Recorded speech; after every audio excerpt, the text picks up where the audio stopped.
Hello, this is David Lorimer. I'm sitting in my library, and today I'd like to share with you a poem called The Beating Drums of War, unfortunately only too relevant in our time, as you can understand. So I wrote this about 18 months ago, but I think it's still very, very relevant. The Beating Drums of War. And before that, I put a little quotation from Solzhenitsyn from his Nobel Prize acceptance speech in 1970, which is worth looking up. One word of truth outweighs the whole world. One word of truth outweighs the whole world.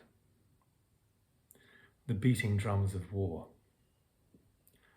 The beating drums of war and death grimly grate and grind our humanity to dust.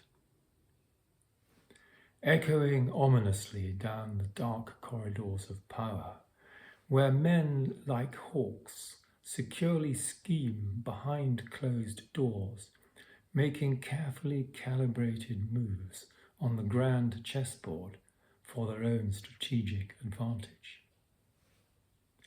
Their ceaseless propaganda is drummed out in unison, demonizing the enemy, drilling us with pitiless fear into submission and obedience, trampling us all underfoot. What do they care? Why bother considering the mothers, the children, the massacre of the innocents, the bloody gore of the combatants, the pulverization of communities?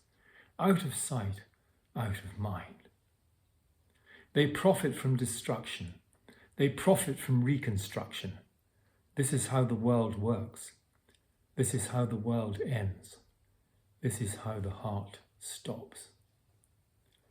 Where is the throbbing pulse of love, the beating drum of life?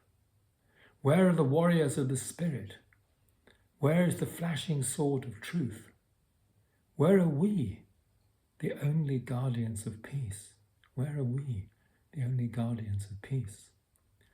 Rising and standing together, gathering and moving together, we can and must prevail together.